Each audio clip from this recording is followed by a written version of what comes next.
Hello students, आज हम लोग टीचिंग के बड़े ही एक पॉपुलर मेथड प्रोजेक्ट मेथड को आज हम लोग सीखने वाले हैं।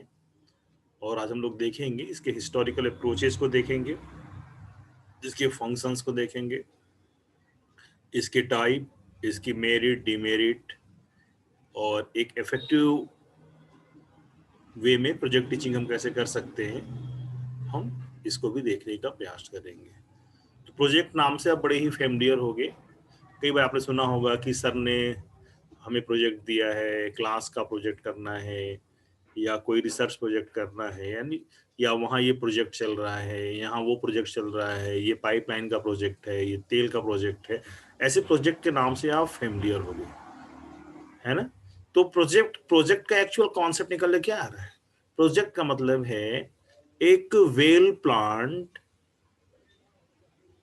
वर्क जिसको हम करते हैं, हम उसको प्रोजेक्ट का नाम दे देते हैं कि हम ये काम कर रहे हैं, है ना। अगर इस प्रोजेक्ट को डिफाइन करना चाहो तो आप कह सकते हो the project method is an educational enterprise in which children solve a practical problem over a period of several days or weeks.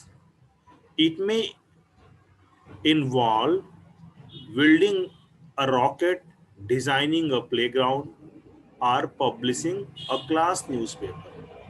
The project may be suggested by the teacher, but they are planned and executed as far as possible by the student themselves, individually or in group. तो आप क्या देख रहे हो? परियोजना क्या है? परियोजना या प्रोजेक्ट एक जो है शैक्षिक उद्यम है। शैक्षिक उद्यम का मतलब एक एजुकेशनल इंटरप्राइजेज या उद्यम है। उद्यम का मतलब है कार्य करने की एक जगह या कार्य करने की एक प्रेरणा या कार्य करने का कोई टास्क या कोई चैलेंज, ठीक है, जिसे बच्चे कई दिनों में या सप्ताह में या वी या मंथ्स में वो उसको करते हैं। उसमें उन्हें कोई एक काम का टास्क दे दिया जाता है। जैसे कुछ एग्जांपल भी बेटा, रॉकेट का निर्माण करना, न्यूज़पेपर चलाना, खेल का मैदान डिजाइन करना या कोई टेक्नोलॉजी से जुड़ा हुआ कोई वर्क करना, यानी एक से अधिक दिन में पूरा होने वाला एक ऐसा काम जो पहले से डिफाइन है, उस कार्य को हम प्रोजेक्ट कहते हैं। और जनरली प्रोजेक्ट किससे कराया जाता है? टीचर के गाइडेंस में विद्यार्थी इस प्रोजेक्ट को पूरा करता है, उस परियोजना को पूरा करता है ना। अगर प्रोजेक्ट की अगर हिंदी देखो तो हिंदी से और ही भी क्लियर हो जाता है। परियोजना, योजना आप जानते हो, प्लानिंग।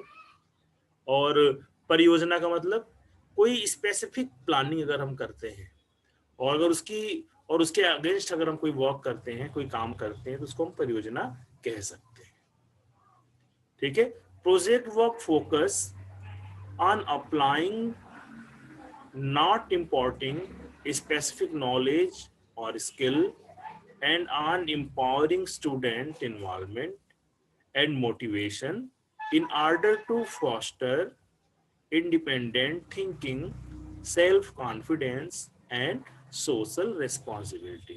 यानी परियोजना का काम क्या है? परियोजना किन किन चीजों को फोकस करता है? परियोजना फोकस करता है कि बच्चों के अंदर इंडिपेंडेंट थिंकिंग बढ़ जाए, यानी उनके स्वतंत्र विचार या स्वतंत्र सोच करने के लिए या कुछ नया सोचने के लिए वो के लिए एक उनको मोटिवेशन मिले, एक प्रेरणा मिले या एक सीख मिले। उनका जो सेल्फ कॉन्फिडेंस बढ़ जाए, सामाजिक जो सोशल जो रिस्पॉन्सिबिलिटीज है, सामाजिक जो जिम्मेदारियां हैं, उनको समझने, उसमें भागीदारी होने की उनको प्रेरणा मिल जाए और किसी विशिष्ट ज्ञान या विशिष्ट कौशल पर उनका ध्यान केंद्रित हो, इसलिए प्रोजेक्ट कराया जाता है। इसीलिए प्रोजेक्ट कैसा होता है? प्रोजेक्ट को हम एक तरह से स्पेसिफिक वर्क भी कह सकते हैं, स्पेसिफिक टास्क भी कह सकते हैं, जिसको स्टूडेंट टीचर की निगरानी में कुछ दिनों, कुछ महीनों या कुछ सप्ताह में पूरा करने का काम करता है, ठीक है। अब देखो इसमें बेटा एक पिक्चर स्क्रीन पे दिख रही होगी। ये पिक्चर है किलपैट्रिक की। और किलपैट्रिक को ही जो आज मॉडर्न स्वरूप है प्रोजेक्ट मेथड का, उसको उनको जनक भी एक तरह से माना जाता है। उन्हीं की देन है कि जो हम इसको हम आज की जो वे में प्रोजेक्ट वर्क कर रहे हैं, इन्हीं की देन है। तो एक बड़ा इंपॉर्टेंट क्वेश्चन भी आ जाता है कई कई बार सी टेट में, या जो भी टीचिंग से रिलेटेड एग्जाम देते हो, एक क्वेश्चन बनता है कि प्रोजेक्ट मेथड के जनक कौन है, यानी किसने इसकी खोज करी है ना। तो ये आपको याद होना चाहिए कि प्रोजेक्ट मेथड की खोज किसने करी, तो आपको नाम याद होना चाहिए। और इससे रिलेटेड कुछ और भी नाम है, जैसे वुडवर्थ का भी नाम आता है, लेकिन जो मॉडर्न जो इस समय जो सिनेरियो है प्रोजेक्ट मेथड का, वो इन्हीं की देन है। तो स्क्रीन पे आपको कुछ लिखा भी है, इसको आप चाहे तो रीड कर लें। According to traditional historiography, the project idea is a genuine product of the American progressive education movement, है ना। ये क्वेश्चन यहाँ और बन रहा है बेटा एग्जाम के लिए। प्रोग्रेसिव एजुकेशनल मूवमेंट की जब हम बात करेंगे तो प्रयोजनवाद की बात आएगी, प्रैग्मेटिज्म की बात आएगी, है ना। तो तो प्रोजेक्ट मेथड किस स्कूल से निकल कर आया है एजुकेशन के, या किस साइकोलॉजिकल प्रिंसिपल पे आधारित है, या किस अ, वाद पर आधारित है, या किस स्कूल पे आधारित है।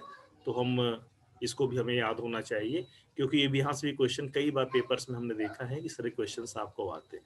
ठीक है। Next, the idea was thought to have originally been introduced in 908 as a new method of teaching agriculture। यानी प्रोजेक्ट मेथड का इस्तेमाल कहाँ सबसे पहले हुआ था, एग्रीकल्चर टीचिंग में हुआ था। But educator William H Kilpatrick elaborated the concept and popularized in worldwide in the famous article The Project Method 1918। ठीक है। तो ये पूरा पूरा इंफॉर्मेशन है प्रोजेक्ट मेथड कहाँ स्टार्ट हुआ, इसको किसने दिया, और ये कैसे आया, ये सारी बातें यहाँ पे हैं। और इनमें से हम दो तीन क्वेश्चंस, इंपॉर्टेंट क्वेश्चंस निकल के आ रहे हैं, तो इस पर आप जरूर हमको ध्यान देना चाहिए, है। अब हम बात करेंगे इसके हिस्टोरिकल अप्रोच की, कि हिस्टोरिकल अप्रोच इसका क्या है, तो कैसे कैसे प्रोजेक्ट मेथड की खोज हुई। इसमें कुछ वे है, आप उसको ध्यान से देखें। तो 5 phases in the history of the project method can be differentiated। हम प्रोजेक्ट मेथड को इस तरह डिफ्रेंशिएट कर सकते हैं 5 चरणों में, जो विभाजित कर सकते हैं। और जो पहला चरण है बेटा वो है 1592 to 1765 का। At the academics of agriculture in Rome and Paris, advanced students work on a given problem such as design a monument, fountain और प्लेसेस। यानी 1590 से 1765 तक जो पेरिस में वास्तुकला अकादमियां थी, ठीक है, आर्किटेक्चर्स की जो एकेडमियां थी, वहाँ पे जो वास्तुकला की अकादमियां थी, ठीक है, वो बच्चों की समस्या समाधान के लिए उनको कुछ टास्क देते, जैसे स्मारक बनाना, फव्वारा बनाना, महल की डिजाइन करना। और यहीं से बेटा प्रोजेक्ट वर्ड या प्रोजेक्ट काम की शुरुआत हुई। अब समझ सकते हो कि किसी स्पेसिफिक टास्क को फुलफिल करना अगर हमें कराना है बच्चों से, तो हमें प्रोजेक्ट मेथड का की हेल्प लेनी पड़ेगी, प्रोजेक्ट मेथड हमें यूज करना पड़ेगा। ठीक है। फिर दूसरा स्लैब आता है बेटा 1765 टू 1880 का। और इस स्लैब में क्या होता है, the project become a regular teaching method. अब जो प्रोजेक्ट था, अब हम उसको रेगुलर टीचिंग मेथड में यूज कर लेते हैं, कर लिए हम 1765 से लेके 1880 के बीच में। Newly established school of engineering in France, Germany and Switzerland adopt the idea in 1865। The project is introduced by William B. Regers at the Massachusetts institute of technology, United state. ठीक है। तो आप देख रहे हो, क्या देख रहे हो, देख रहे हो कि जो है परियोजना विधि एक स्विट्जरलैंड, जर्मनी और फ्रांस के इंजीनियरिंग कॉलेज से इस विचार को लोग नियमित रूप से अपनाना शुरू कर लिया। और इसका श्रेय किसको जाता है, विलियम बी रोजर्स को जाता है, जो मैसाचुसेट्स इंस्टीट्यूट ऑफ टेक्नोलॉजी से जो अमेरिका में है उसमें ये थे, और उन्होंने इसको इंट्रोड्यूस किया कि हम इंजीनियरिंग क्लासेस को पढ़ाने के लिए हम प्रोजेक्ट मेथड का इस्तेमाल करेंगे। हम बच्चों को प्रोजेक्ट देंगे और उनसे टास्क देकर उनसे हम काम करवाएंगे। ठीक है। फिर बेटा दूसरा जो स्लैब आता, तीसरा स्लैब आता है वो आता है 1880 टू 1918 का। ठीक है। इस स्लैब में कैल्विन एम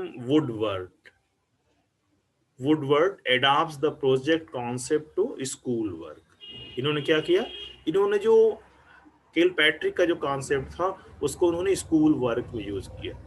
स्कूल वर्क का मतलब समझ रहे हो ना, जो हम लोग स्कूल में जो होमवर्क देते हैं या जो उनको कोई एक्टिविटी कराते हैं, कोई टास्क देते हैं, तो उसको हम स्कूल वर्क यहाँ कह सकते हैं।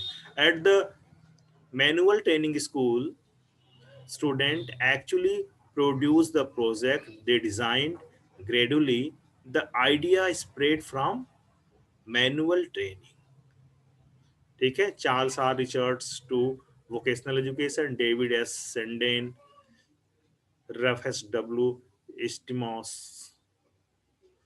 और जो है and general science John V Woodhull. तो आपने देखा कि जो सबसे पहले जो इसमें क्या था, इसमें केल्विन एम वुडवर्थ ने इसको स्कूली शिक्षा में इसका इस्तेमाल किया, और धीरे धीरे ये विचार आगे बढ़ने लगा। फिर इसको चार्ल्स आर रिचर्ड ने मैनुअल ट्रेनिंग में इस्तेमाल किया, व्यावसायिक शिक्षा में डेविस एस स्नेडन ने यूज किया रूफेस डब्ल्यू स्टीमन के साथ, और सामान्य विज्ञान में इसमें वुड हल ने इसका यूज किया है ना। हम लोग सामान्य विज्ञान के टीचर होंगे, विज्ञान के टीचर होंगे, तो हमको याद होना चाहिए कि प्रोजेक्ट मेथड का इस्तेमाल विज्ञान विषय में सबसे पहले किसने किया, तो जॉन एफ वुड हल ने किया। ये हमें याद होना चाहिए, क्योंकि ये सारे क्वेश्चन जो छोटे छोटे क्वेश्चन यहाँ से निकल के आ रहे हैं, सब बड़े इंपॉर्टेंट है एग्जामिनेशन के लिए। अब देखो यहाँ पे कंफ्यूजन हो जाती है, जैसे मान लो एग्जाम में आ गया विज्ञान विषय में सर्वप्रथम इसका इस्तेमाल किसने किया, अब नाम आ गया किल पैट्रिक, और हम याद किए हुए हैं कि और हम याद किए हुए हैं कि प्रोजेक्ट मेथड किसने दिया था, किल पैट्रिक ने दिया था, तो तुरंत हम टिक लगा देंगे, जबकि वो आंसर गलत हो जाएगा। क्योंकि जब हम जनरल साइंस की बात करेंगे तो हमको वुड हल का नाम हमें याद होना चाहिए। ठीक है ना। तो इस तरह से हमको इसको अपने दिमाग में बैठाना पड़ेगा। और बेटा जो लास्ट स्लैब इसका है वो है 1918 टू 1965 का।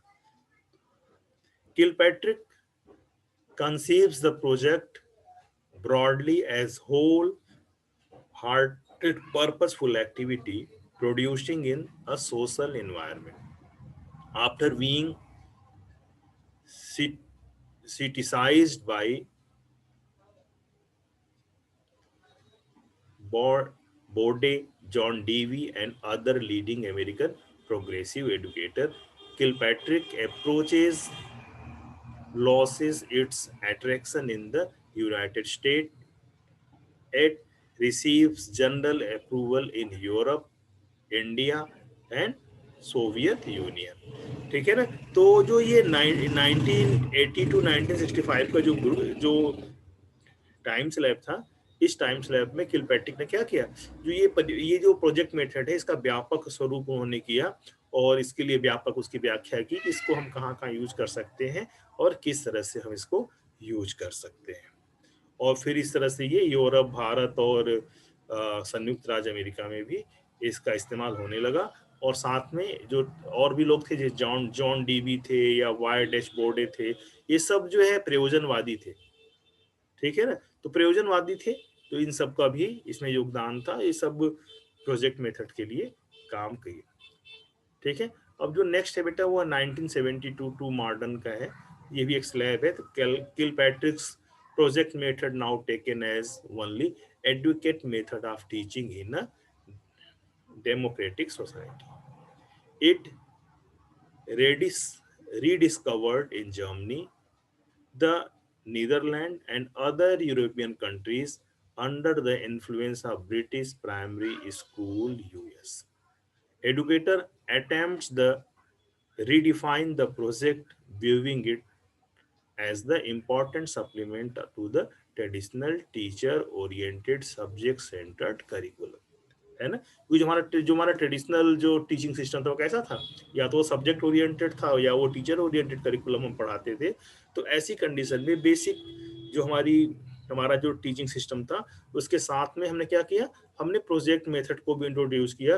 क्यों? क्योंकि जो मॉडर्न एजुकेशन वो क्या कहता है, वो कहता है कि जो पढ़ाई हो, जो करिकुलम हो, स्टूडेंट सेंटर्ड होना चाहिए। अगर हम पढ़ाई को स्टूडेंट सेंटर करेंगे तो हमको स्टूडेंट को एक्टिविटी में इन्वॉल्व करना पड़ेगा। और जो प्रोजेक्ट मेथड है लर्निंग बाय डूइंग का एक सबसे अच्छा साधन है, इसलिए हमने इसको इंट्रोड्यूस किया 1970 से लेकर आज तक। इसलिए जो मेन स्ट्रीम स्कूल की है सब्जेक्ट है उसमें जो है प्रोजेक्ट मेथड का इस्तेमाल टीचर्स के द्वारा किया जाने लगा।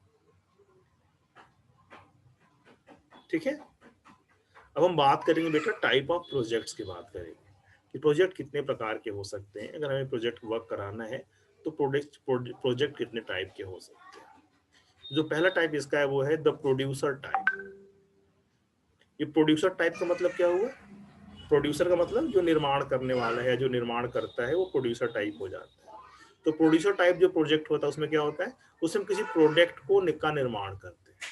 Project calling for production for some physical material, जहाँ पे हम कुछ फिजिकल मटेरियल, कोई सामान बनाएं या कोई सामग्री हम बनाएं और उसके लिए हम कोई एक प्रोजेक्ट ले लें, कोई टारगेट, कोई टास्क ले लें, तो वो प्रोड्यूसर टाइप प्रोजेक्ट कहलाएगा या निर्माता टाइप का की परियोजना कहलाएगी। इस परियोजना में क्या होता है, इस परियोजना का जो फल है, जो रिजल्ट है, वो भौतिक सामग्रियों के उत्पादन के हिसाब से ही बन के आएगा। जैसे मान लो बायो के विद्यार्थी है, उन्होंने प्रोजेक्ट बना लिया कि हम हर्बल टी बनाएंगे, पर रिस्क वर्क करेंगे तो उनका जो प्रोजेक्ट का फाइनल फाइंडिंग आएगी, फाइंडिंग क्या आएगी, उनके पास हर्बल टी का पूरा मैकेनिज्म होगा, उनके उसका प्रोडक्ट होगा। तो एक तरह से ये प्रोड्यूसर टाइप हो गया।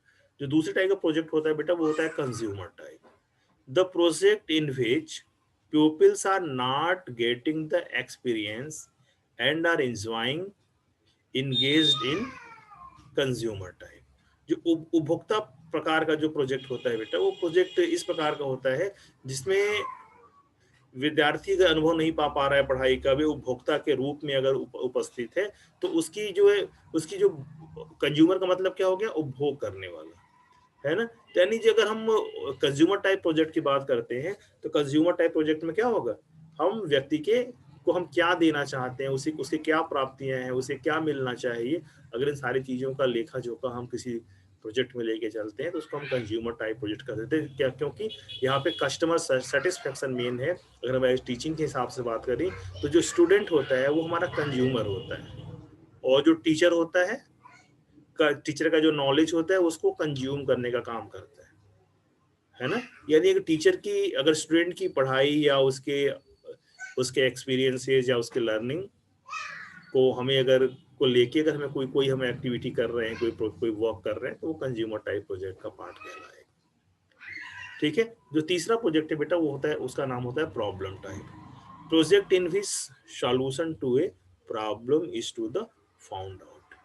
यानी हमारे सामने कोई टास्क है, कोई समस्या है, कोई प्रॉब्लम है, उस प्रॉब्लम को दूर करने के लिए अगर हम कोई प्रोजेक्ट बना रहे हैं, जैसे मान लो अगर आपकी क्लास में एक प्रॉब्लम है कि क्लास में बच्चे बहुत ही कम आ पाते हैं, और हमको एक प्रोजेक्ट बनाए कि इस समस्या को हम कैसे दूर करें, उसके निदान के लिए या उस समस्या के हल के लिए हम कुछ टास्क को खोजना चाहते हैं, और इसके लिए हम एक प्रोजेक्ट वर्क हम फाइंड आउट करें और इसमें हम देखें कि कैसे हमारे क्लास के बच्चों के अंदर जागरूकता आएगी, कैसे वो क्लास अटेंड करना शुरू करेंगे।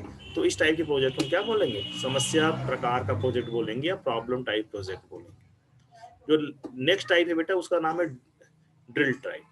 ड्रिल का मतलब होता है, हमने कई बार बताया, अभ्यास या अभ्यास के प्रकार का प्रोजेक्ट। ऐसा प्रोजेक्ट जिसमें गतिविधियां की जाए, एक्टिविटी कराई जाए, किसी स्किल को पूरा किया जाए। जैसे जब आपकी माइक्रो टीचिंग स्टार्ट हो जाती है, जैसे माइक्रो टीचिंग अभी आपकी चल रही है, तो माइक्रो टीचिंग भी एक प्रोजेक्ट का पार्ट है ना, जिसमें टास्क लिया गया कि 5 स्किल की प्रैक्टिस कराई जाएगी और बार बार आप अभ्यास करते हो। तो इस टाइप के प्रोजेक्ट को हम क्या कहेंगे, ड्रिल टाइप प्रोजेक्ट कहेंगे। ठीक है। ड्रिल टाइप प्रोजेक्ट किसके लिए होता है, जहां पे हमें किसी को स्किल्ड करना है या किसी के परफॉर्मेंस में रिफॉर्म लाना है, उसमें चेंज लाना है, या उसको और अच्छा और पक्का बनाना है, नॉलेज को स्टेबल करना है। ऐसी जगह पे हम ड्रिल टाइप प्रोजेक्ट का इस्तेमाल करते हैं।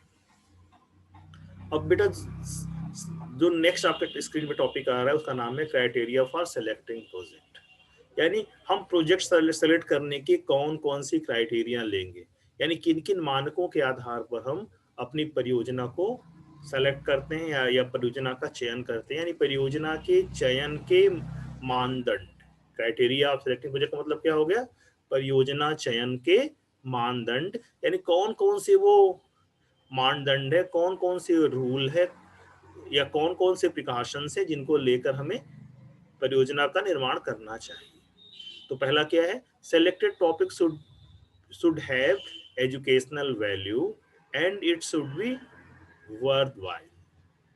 यानी जो हम प्रोजेक्ट चूज करें बच्चों से कराने के लिए वो क्या होना चाहिए, उसमें कुछ एजुकेशनल वैल्यू होनी चाहिए, यानी कुछ उसमें शैक्षिक निहितार्थ हो, उसका कुछ शैक्षिक मूल्य हो, यानी बच्चा उस प्रोजेक्ट को करने के बाद वो कुछ सीखे, कुछ जाने, और क्या हो, इट शुड बी वर्थवाइल, या ये सार्थक होना चाहिए, वर्दी होना चाहिए।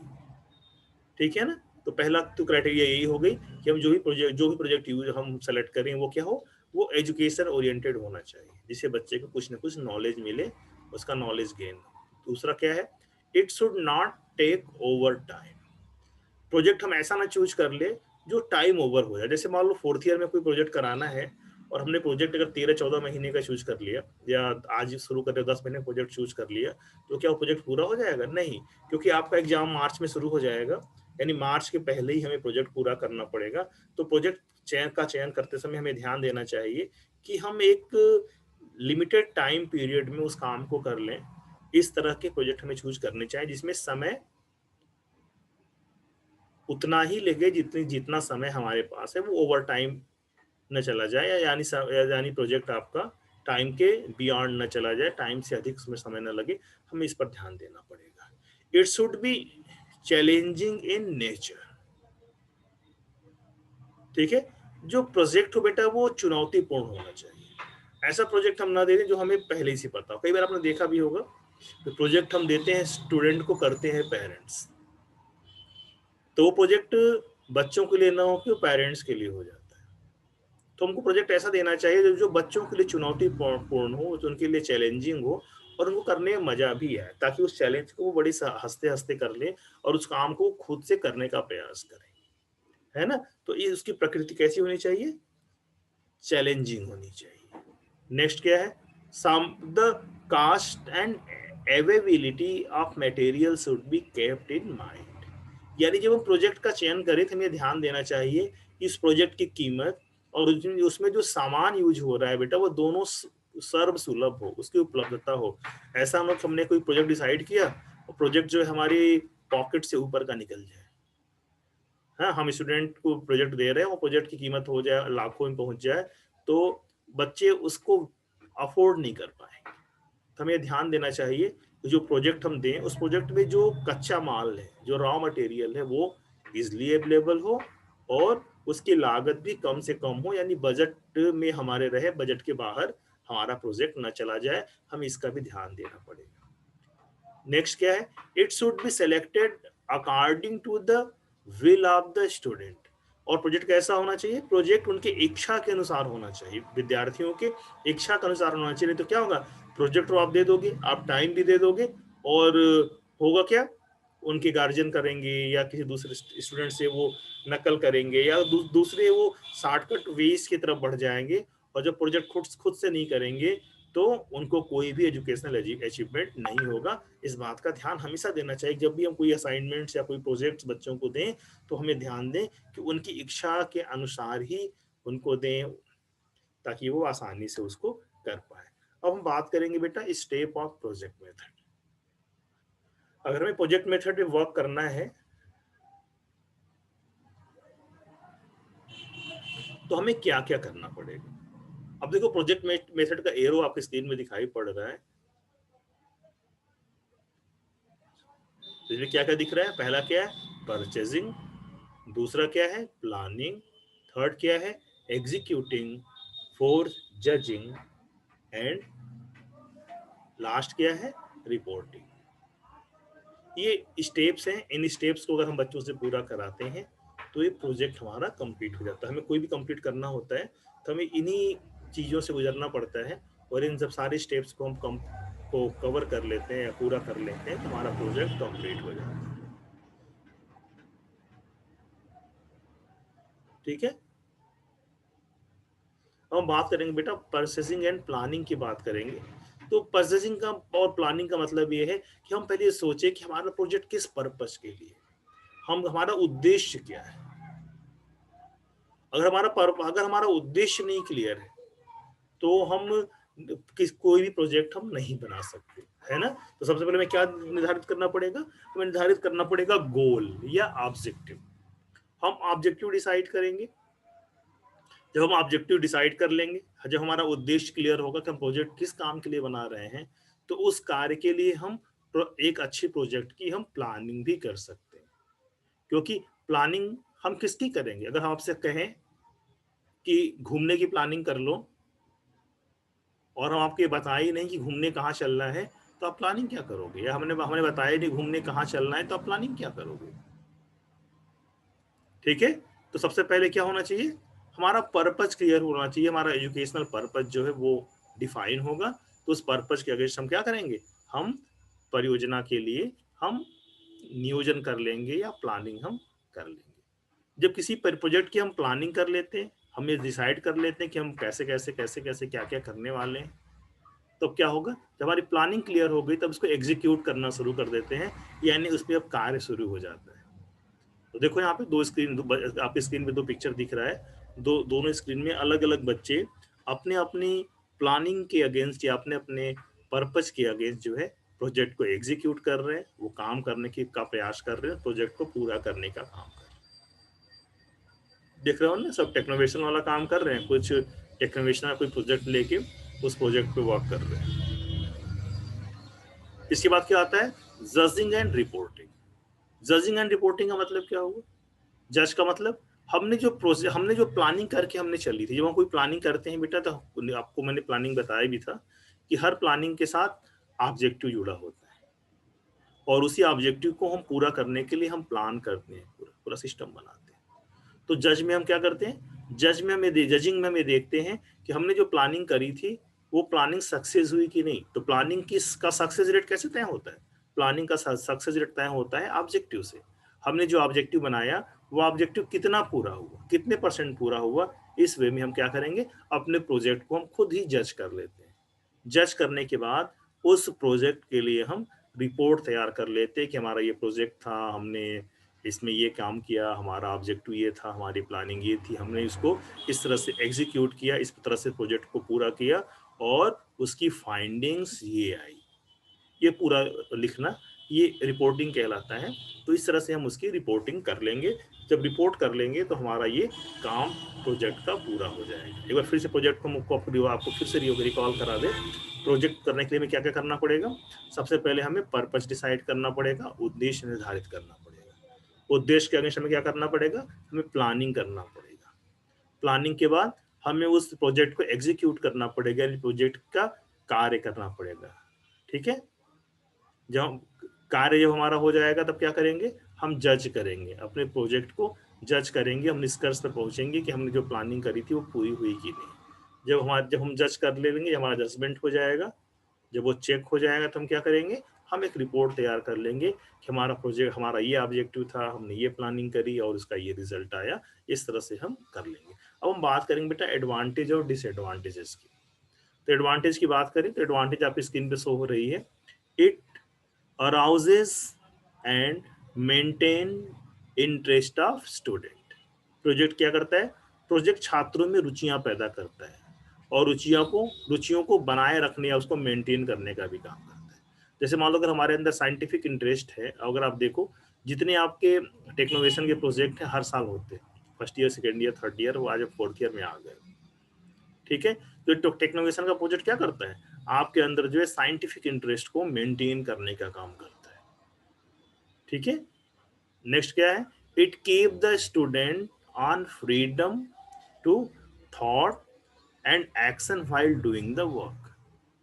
ये क्या करता है, जब विद्यार्थी कोई प्रोजेक्ट पे वर्क करता है तो उसको सोचने की स्वतंत्रता होती है, और वो अपने मन से उसमें कुछ सोच सकता है, कुछ कंस्ट्रक्ट कर सकता है, कुछ वो क्रिएटिव वर्क कर सकता है। ये सारी छूट उसको उसमें होती है ना। यानी अपने मन से काम कर सकता है, उसको सोचने का भी फ्रीडम होता है, उसका एक्शन प्लान अपना खुद का होता है, सारा काम वो कर सकता है। यानी छात्र को कार्य करते समय विचारों की स्वतंत्रता और कार्यवाही पर बल देता है। थर्ड क्या है, it provides more creative constructive thinking for of the student. यह बच्चों को अधिक रचनात्मक सोच उत्पन्न करने का काम करता है। जब हम कोई प्रोजेक्ट बनाते हैं, जब हम कोई वर्क करते हैं बेटा, तो हम उसमें अपनी आइडिया, अपनी थिंकिंग लगा देते हैं। और जब हम काम करते हैं तो क्या होता है, हमें नया नया आइडिया, नई नई थिंकिंग आने लगती है। अभी एक छोटा सा काम दे दिया जाए आपको कि आपको एक रंगोली बनाना है, तो आप देखो उसमें आपकी जितनी भी क्रिएटिविटी होगी, जितनी आपकी सोच होगी, सब उसमें उभर के आ जाएगी। नेक्स्ट है advantage, it help to know the individual differences. यह व्यक्तिगत अंतर जानने में भी मदद करता है ना। अगर जैसे मान लो मैंने भी रंगोली की बात कही, अगर हमने सारे क्लास के बच्चों को रंगोली बनाने का के लिए कह दिया, तो सबकी सबकी रंगोली बता देगी कि रंगोली बनाने में किसका इंटरेस्ट है और किसका इंटरेस्ट नहीं है, क्योंकि उसकी रंगोली की डिजाइन ये बता देगी, है ना। यानी व्यक्तिगत अगर अंतर करना है बच्चों में, और ये चेक करना है, तो ये प्रोजेक्ट मेथड ही बहुत ही सफल काम होता है। It helps the student to think scientifically and logically before starting the project. ठीक है, यह परियोजना शुरू करने से पहले या प्रोजेक्ट शुरू करने से पहले तार्किक रूप से या वैज्ञानिक रूप से सोचने में विद्यार्थियों की मदद करता है। It provides the growth of individual through activity. यह गतिविधि के माध्यम से व्यक्ति की वृद्धि प्रदान करता है ना। क्यों? क्योंकि आप जानते हो, जब हम गतिविधि कोई करते हैं, जब हम एक्टिविटी करते हैं, लर्निंग बाय डूइंग करते हैं, जब हम करके सीखते हैं कोई चीज, तो लर्निंग पक्की होती है, यानी ग्रोथ जो है हमारा एक्चुअल और परमानेंट ग्रोथ हमारा होता है। तो इसमें भी ये प्रमोट करता है। क्यों? क्योंकि ये एक्टिविटी बेस्ड होता है। ठीक है, it helps student to evaluate and जज हिज फिनिश वर्क। छात्रों को अपना मूल्यांकन और न्याय करने की ये प्रेरणा देता है और उसमें यह मदद प्रदान करता है। ठीक है, group project develop team spirit and cooperation. बड़ा इंपॉर्टेंट बेटा ये एडवांटेज है कि ग्रुप जो टीम जो परियोजना होता है, परियोजना हम कभी ग्रुप में करते हैं, कभी अकेले भी करते हैं। जब ग्रुप में हम कोई प्रोजेक्ट करते हैं, जैसे टेक्नोवेशन में आपके 5 के ग्रुप बनते हैं, तो उन 5 जो पर्सन होते हैं उससे बाइंडिंग बड़ी अच्छी हो जाती है। बाइंडिंग अच्छी क्यों हो जाती है? क्योंकि एक टीम स्पिरिट मिलती है, मिल के काम करने की एक भावना अंदर पैदा होती है, और एक दूसरे के सहयोग की भावना भी पैदा होती है। तब कह सकते हैं कि टीम भावना और सहयोग की भावना का विकास प्रोजेक्ट मेथड के द्वारा बच्चों के अंदर हो जाता है। अब हम बात करेंगे डिसएडवांटेजेस की, कौन कौन सी कमियां हैं प्रोजेक्ट मेथड। जो पहली दिक्कत है बेटा इसमें है मिसकॉन्सेप्शन ऑफ टर्म प्रोजेक्ट। यानी प्रोजेक्ट हम जो हम प्रोजेक्ट करते हैं बेटा, उस प्रोजेक्ट में मिसकॉन्सेप्शन हो जाता है। मिसकॉन्सेप्शन का मतलब क्या हो जाता है, हम कई बार हमारी अवधारणाएं गलत हो जाती हैं, जिससे क्या होता है हमारे समय और हमारे धन का नुकसान हो जाता है। Wrong selection of topic.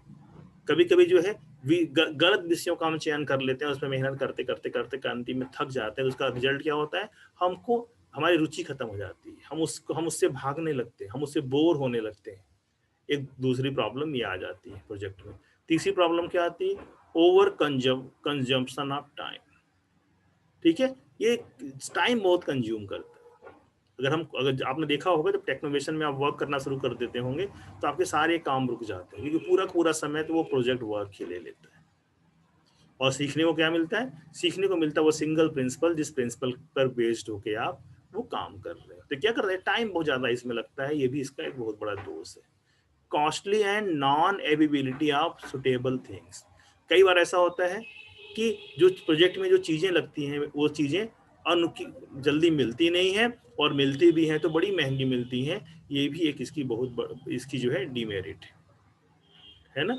Change of subject matter over tapping. दोहन पर विषय का परिवर्तन हो जाता है। कई बार होता क्या है कि हम सब्जेक्ट मैटर में ओवर टैपिंग हो जाती है। ओवर टैपिंग का मतलब क्या हुआ, हम वही जो कहते हैं नहीं है कि आयत हरिभजन कोटन लगे कपास, हम हमारा सब्जेक्ट मैटर जो है इधर उधर डाइवर्ट हो जाता है, उसमें परिवर्तन हो जाता है, हम सोचते कुछ है बनाते कुछ है और बन कुछ जाता है। तो इस तरह की प्रॉब्लम कई बार प्रोजेक्ट में आ जाती है। अब बात आती है बेटा कि essential of a good project, यानी अगर हमें एक अच्छा प्रोजेक्ट करना हो तो हमें किन किन बातों पर ध्यान देना चाहिए, हमें कहाँ कहाँ फोकस करना चाहिए। तो पहला क्या है, टाइमली, यानी जो प्रोजेक्ट वो कैसा हो, वो टाइमली पूरा होने वाला हो, यानी समयोचित हो। दूसरा, जो हम प्रोजेक्ट करें बेटा वो यूजफुलनेस भी उसकी एक एसेंशियल कंडीशन है कि जो भी हम प्रोजेक्ट करें वो उपयोगी हो। ठीक है। थर्ड क्या है, इंटरेस्टिंग, ठीक है, दिलचस्प हो, इंटरेस्टिंग हो, यानी बच्चों को करने में उसको मजा आए। फोर्थ क्या है, चैलेंजिंग, यानी चुनौतीपूर्ण हो। पांचवा क्या है, इकोनॉमिकल फैक्टर भी उसमें काम होना चाहिए, यानी प्रोजेक्ट को करने में बहुत ज्यादा पैसा नहीं लगने वाला हो, किफायती प्रोजेक्ट होना चाहिए। नेक्स्ट क्या है, रिच इन एक्सपीरियंसेस, यानी हमें ढेर सारे अनुभव की प्राप्ति हो जब कोई प्रोजेक्ट वर्क करें।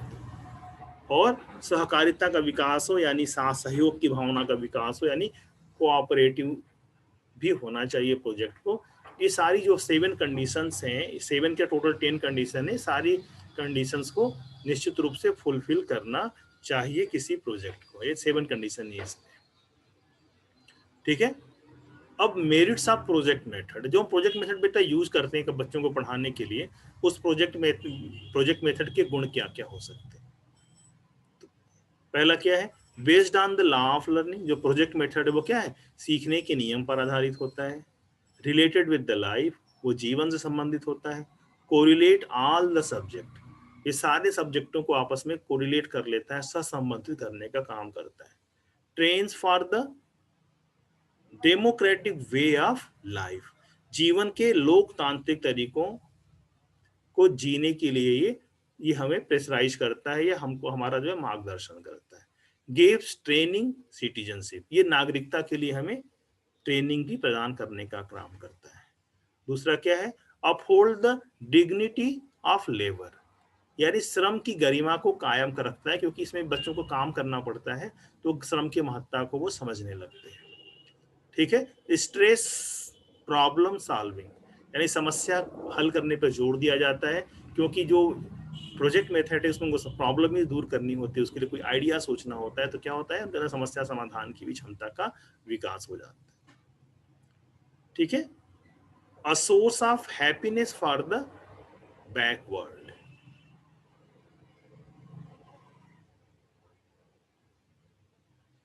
जो पीछे का उनका काम है बेटा, जो जो पीछे वो काम किए रहते हैं और जो आज वो काम करते हैं, उन दो आपस में कनेक्ट हो जाते हैं और उनको जो है खुशियों का स्रोत मिलता है, वो खुश हो जाते हैं काम करके।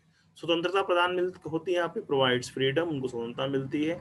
अनुशासनहीनता की समस्याओं का हल उनको प्राप्त होता है। Solve the problem of indiscipline, क्योंकि जब कोऑपरेटिव लर्निंग का जब विकास उनके अंदर करते हैं, वो जब उनके अंदर सहयोग की भावना का विकास होता है, तो अपने आप वो डिसिप्लिन में आ जाते हैं और ये सेल्फ डिसिप्लिन होता है।